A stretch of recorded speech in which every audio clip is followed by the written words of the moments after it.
룻기 2장. 나오미에게는 남편 쪽 친척으로 엘리멜렉 가문 가운데 큰 부자가 하나 있었는데 그 이름은 보아스였습니다. 모압 여자 룻이 나오미에게 말했습니다. 밭에 갔다 오겠습니다. 누군가 제게 잘 대해주는 사람을 만나면 그 사람을 따라가 이삭을 주워 오겠습니다.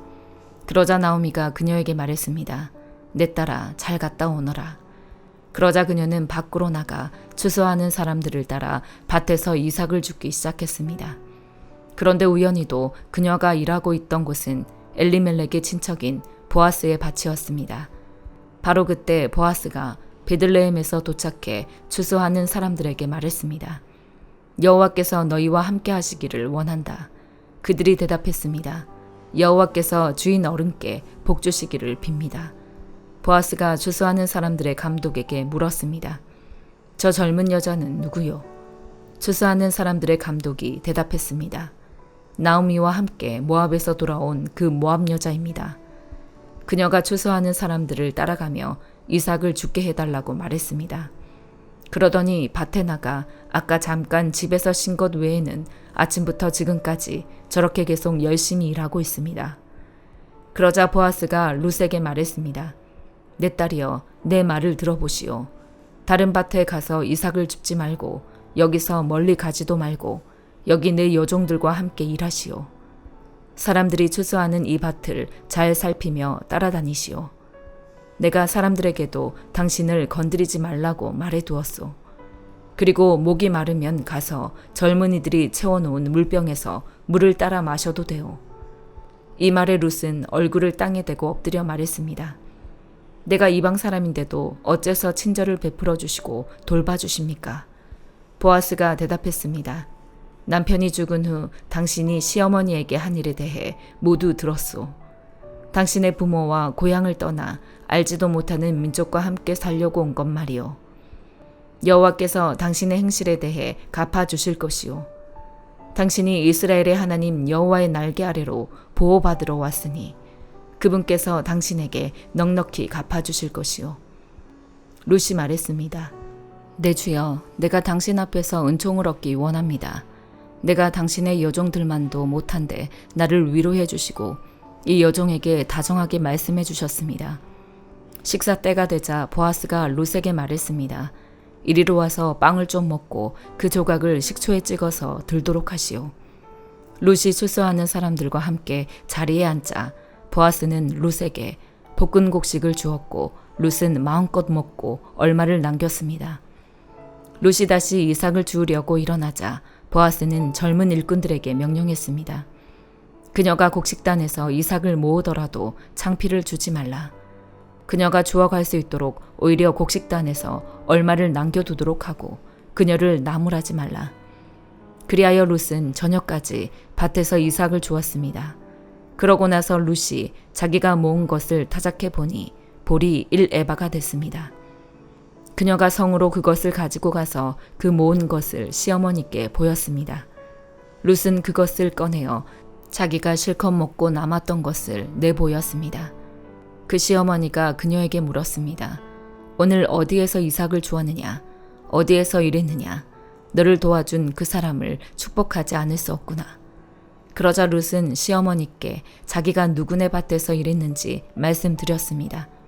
제가 오늘 가서 일한 곳의 주인 이름이 보아스였습니다. 나오미가 며느리에게 말했습니다.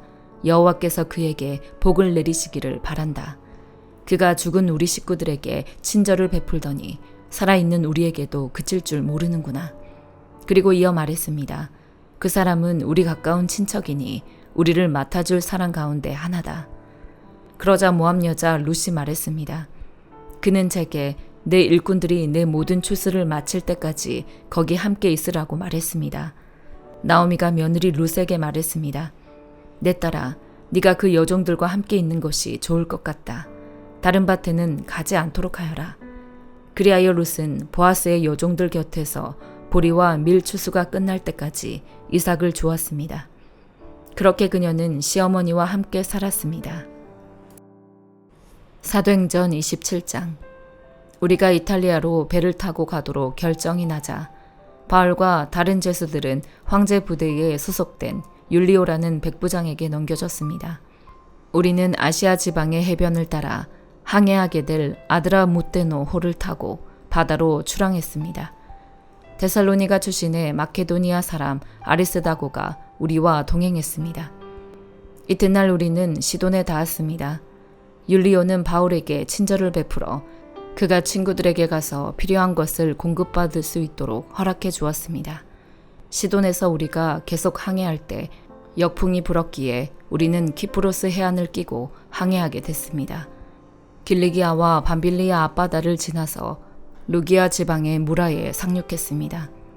그곳에서 백부장은 이탈리아로 가는 알렉산드리아 호를 찾아 우리를 그 배에 태웠습니다.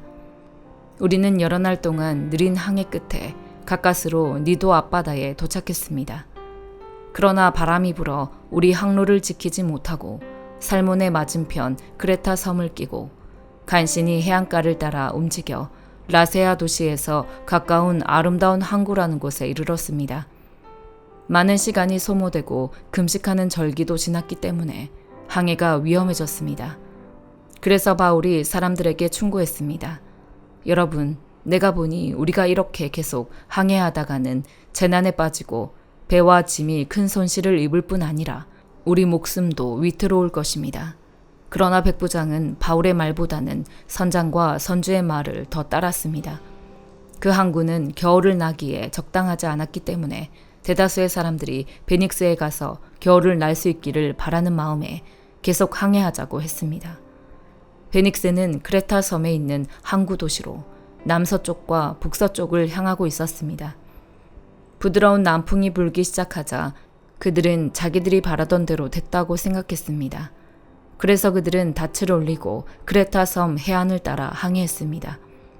그런데 얼마 지나지 않아 그 섬으로부터 유라굴로라는 태풍이 불어닥쳤습니다. 배가 폭풍에 휘말려 방향을 잡을 수가 없었습니다. 그래서 우리는 배가 가는 대로 내막기로 표류하다가 가우다라는 작은 섬 아래쪽을 따라 지나면서 간신히 거룻배를 바로잡을 수 있었습니다. 선원들은 그 배를 끌어올리고 아래로 밧줄을 내려보내 선체를 둘러맸습니다. 그대로 가다가는 배가 스르디스 해안에 모래 언덕에 처박힐까 두려워 그들은 닻을 내려 배가 포류하게 했습니다. 우리는 폭풍에 몹시 시달리다 못해 이튿날에는 선원들이 짐을 바다에 던져 넣기 시작했습니다. 3일째 되는 날에는 선원들이 배의 장비들을 자기들의 손으로 내던졌습니다. 여러 날 동안 해와 별도 나타나지 않고 폭풍만 계속 불어닥치자 결국 우리는 구조될 모든 소망을 포기했습니다. 사람들이 오랫동안 아무것도 먹지 못하고 있는 가운데 바울이 일어나 그들 앞에 서서 말했습니다. 여러분, 크레타 섬에서 항해하지 말라는 내 충고를 들었더라면 이런 타격과 손실은 입지 않았을 것입니다. 그러나 이제 내가 여러분에게 당부합니다. 여러분 가운데 아무도 목숨을 잃지 않고 배만 손상될 것이니 안심하기 바랍니다. 어젯밤 내 하나님, 곧 내가 섬기는 하나님의 천사가 내 곁에 서서 바울아 두려워 마라. 네가 마땅히 가이사 앞에 서야 한다. 그래서 하나님께서 너와 함께 항해하는 모든 사람들의 생명을 너에게 맡겨주셨다라고 하셨습니다. 그러니 여러분 안심하십시오. 나는 하나님을 믿으니 내게 말씀하신 대로 이루어질 것입니다. 그러나 우리는 밀려서 어느 섬에 닿게 될 것입니다. 14일째 되는 날 밤에 우리는 아드리아 바다 위에서 표류하고 있었습니다. 한밤중이 됐을 때 선원들은 무태 가까이 왔음을 직감했습니다. 수심을 재어보니 물의 깊이가 약 25오르기아였습니다. 조금 있다가 다시 재어보니 약 15오르기아였습니다. 우리가 암초에 부딪히게 될까 두려워 선원들은 고물에서 4개의 닻을 내리고 날이 밝기만을 바랐습니다. 그런데 선원들은 도망칠 속셈으로 뱃머리에서 닻을 내리는 척하면서 거룻배를 바다에 띄웠습니다. 그때 바울이 백부장과 군인들에게 말했습니다. 이 사람들이 배 안에 같이 있지 않으면 당신들도 구조되지 못할 것이요. 그러자 군인들은 거룻배에 묶여있던 밧줄을 끊어 거룻배를 떼어버렸습니다. 날이 밝아올 무렵 바울은 그들 모두에게 무엇이든 먹어두라고 권하며 말했습니다. 지난 14일 동안 여러분은 계속 마음을 졸이면서 아무것도 먹지 못하고 굶고 지냈습니다. 그러므로 이제는 여러분이 음식을 좀 먹어둘 것을 권합니다. 그래야 살아남을 수 있습니다. 여러분 가운데 어느 누구도 머리카락 하나라도 잃지 않을 것입니다. 바울은 이렇게 말한 뒤 떡을 조금 가져다가 모든 사람들 앞에서 하나님께 감사한 후 떼어 먹기 시작했습니다. 그러자 모든 사람들도 용기를 얻어 음식을 먹었습니다. 배 안에 있던 사람은 모두 276명이었습니다. 그들은 배부르게 먹고 난 뒤 남은 식량을 바다에 던져 배를 가볍게 해 두었습니다. 날이 밝자 어떤 땅인지는 모르지만 그들은 모래사장이 펼쳐진 해안을 볼 수 있었습니다. 그들은 가능한 한 그곳에 배를 대기로 작정했습니다. 그래서 닻을 끊어 바다에 버리고 키를 묶은 밧줄을 늦추었습니다. 그러고 나서 앞돛을 끌어올려 바람에 맡기고 해안 쪽으로 배를 몰았습니다. 그러나 배가 모래 언덕에 부딪혀 좌초됐습니다. 두 물살이 합쳐지는 곳에 걸리는 바람에 뱃머리는 꽉 박혀 옴짝달싹도 하지 않았고 배 뒤쪽은 거센 파도 때문에 깨어졌습니다. 군인들은 죄수들이 헤엄쳐 도망가지 못하도록 죽일 계획이었습니다. 그러나 백부장은 바울의 목숨을 살려줄 생각에 군인들의 뜻을 막았습니다. 그는 수영할 수 있는 사람은 물에 먼저 뛰어들어 육지로 올라가라고 명령했습니다. 남은 사람들은 널빤지나 부서진 배 조각을 붙잡고 나가도록 했습니다. 이렇게 해서 모든 사람이 무사히 육지로 구출됐습니다. 예레미야 38장. mat단의 아들 스바랴와 바스훌의 아들 그다랴와 셀레미야의 아들 유갈과 말기야의 아들 바스훌이 예레미야가 모든 백성에게 선포하던 말을 들었다. 여호와께서 이렇게 말씀하셨다. 누구든지 이 성읍에 머물러 있는 사람은 칼과 기근과 전염병으로 죽을 것이다. 그러나 누구든지 갈대아 사람들에게 나아가는 사람은 살 것이다. 그의 목숨이 그에게 전리품처럼 될 것이다. 그가 살 것이다. 여호와께서 이렇게 말씀하셨다. 이 성읍이 반드시 바벨론 왕의 군대의 손에 넘겨질 것이니 그가 이 성읍을 취할 것이다. 그러자 관료들이 왕에게 말했다. 이 사람을 죽이십시오. 그가 이런 말들을 선포해서 모든 백성의 손과 이 성읍에 남아있는 군사들의 손을 약하게 하고 있습니다. 이 사람이 이 백성의 평안을 추구하지 않고 해를 추구하고 있습니다. 시드기야 왕이 대답했다. 보라, 그가 너희 손안에 있다. 왕은 너희의 뜻에 반대해서 아무것도 할 수 없다. 그러자 그들이 예레미야를 데려다가 경호대 뜰에 있는 왕의 아들 말기야의 웅덩이에 던져 넣었는데 예레미야를 밧줄로 내려놓았다. 그 웅덩이 안에는 물이 없고 진흙만 있었기 때문에 예레미야는 진흙 속에 빠졌다. 그때 왕궁의 내시 에티오피아 사람 에벤멜렉이 예레미야를 웅덩이 속에 넣었다는 소식을 들었다. 왕이 베냐민 성문에 앉아 있을 때 에벤멜렉이 왕궁에서 나와 왕에게 말했다. 내 주 왕이여, 이 사람들이 예언자 예레미야에게 행한 모든 것은 악합니다. 그들이 그를 구덩이에 던져 넣었는데 성읍 안에 더 이상 빵이 없기 때문에 그가 그 안에서 굶어 죽을 것입니다. 그러자 왕이 에티오피아 사람 에벤멜렉에게 명령했다. 너는 거기서 30명을 데리고 가서 예언자 예레미야가 죽기 전에 그를 웅덩이에서 끌어올려내어라. 그러자 에벤멜렉은 사람들을 데리고 왕궁 창고 아래 있는 방으로 가 그곳에서 천 조각들과 낡은 옷가지를 꺼내 밧줄에 매달아 웅덩이 안에 있는 예레미야에게 내려주었다. 에티오피아 사람 에벤멜렉이 예레미야에게 말했다. 이 천 조각들과 낡은 옷가지를 겨드랑이에 대고 밧줄을 그 아래 두르시오. 예레미야가 그렇게 했다. 그러자 그들이 밧줄로 예레미야를 끌어올려 그를 웅덩이에서 건져냈다. 그리하여 예레미야는 경호대 뜰에 머물렀다. 그 후에 시드기야 왕이 사람을 보내 예언자 예레미야를 여호와의 성전 세 번째 문으로 들여오게 했다. 왕이 예레미야에게 말했다. 내가 너에게 한 가지 물어보겠다. 아무것도 내게 숨기지 마라. 예레미야가 시드기야에게 말했다. 만약 내가 왕께 말하면 왕이 나를 죽이지 않겠습니까? 내가 왕께 조언을 해도 왕은 내게 귀 기울이지 않을 것입니다. 그러나 시드기야 왕은 예레미야에게 비밀리에 맹세했다.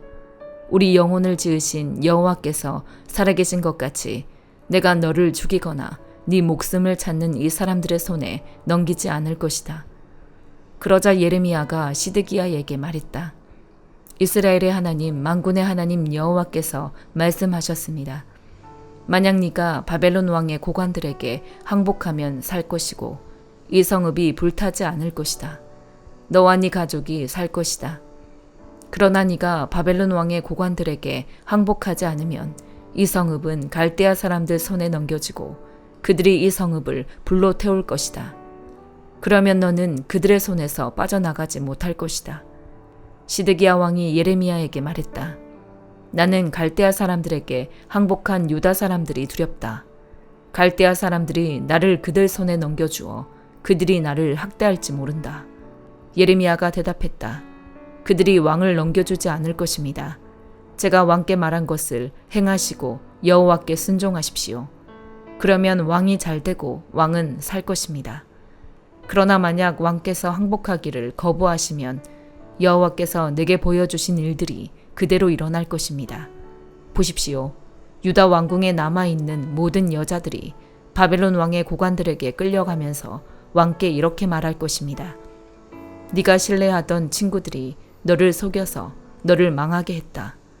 네 발이 진흙 속에 빠지니 너를 버렸다. 왕의 모든 아내들과 자식들은 갈대아 사람들에게 끌려갈 것입니다. 왕도 그들의 손에서 빠져나오지 못하고 바벨론 왕의 손에 붙잡힐 것이고 이 성읍이 불타게 될 것입니다. 그러자 시드기야가 예레미야에게 말했다. 아무에게도 이것을 알리지 마라. 그러지 않으면 네가 죽을 것이다. 만약 관료들이 내가 너와 이야기했다는 것을 들으면 그들이 너에게 와서 말할 것이다. 네가 왕에게 무슨 말을 했는지 우리에게 말하여라. 우리에게 숨기지 마라. 그러면 우리가 너를 죽이지 않을 것이다. 왕이 너에게 무엇을 말했느냐? 그러면 너는 그들에게 이렇게 말하여라. 내가 왕에게 요나단의 집에 가면 죽게 될 테니 그곳으로 돌려보내지 말아달라고 간청했다. 모든 관료들이 예레미야에게 와서 물었다. 그러자 그는 왕이 명령한 말대로 그들에게 말했다. 그리하여 그들은 그에게 더 이상 말하지 않았다. 이는 아무도 왕과의 대화를 듣지 못했기 때문이다. 그리하여 예레미야는 예루살렘이 함락되는 날까지 경호대 뜰에 머물렀다. 예루살렘이 함락될 때 예레미야는 그곳에 있었다. 시편 10편. 오 여호와여, 어찌하여 멀리 서 계시며 어찌하여 내가 어려울 때 숨어 계십니까? 악인들이 교만해 가난한 사람들을 학대하니 악인들이 자기 꾀에 넘어가게 하소서. 악인들은 그 마음에 품은 악한 생각을 자랑하고 여호와께서 미워하시는 욕심 많은 사람들을 축복합니다. 악인들은 교만하고 거만해 하나님을 찾지도 않으며 하나님이 없다고 생각합니다. 그러나 그 길은 항상 잘되고 주의 심판은 저 멀리 있어 그들에게 미치지 못하니 악인들은 모든 반대자들에게 코웃음만 칩니다. 그는 마음속으로 나는 절대 흔들리지 않으리니 내게 어려움이 어디 있겠는가 합니다.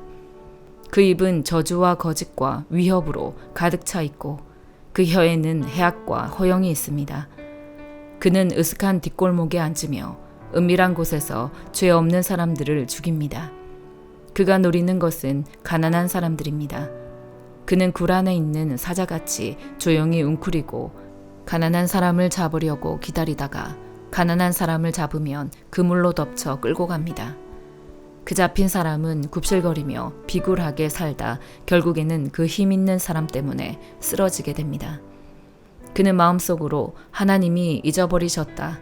그분이 얼굴을 숨기시고 영원히 보지 않으시리라고 합니다. 오 여호와여, 일어나소서. 오 하나님이여, 주의 손을 높이 드소서. 힘없는 사람들을 잊지 마소서.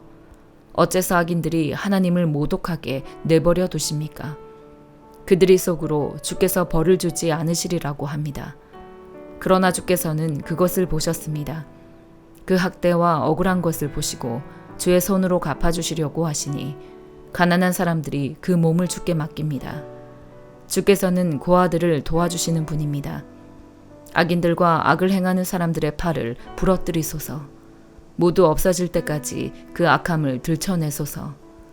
여호와께서는 영원토록 왕이 되시리니 이방 민족들이 그 땅에서 사라질 것입니다.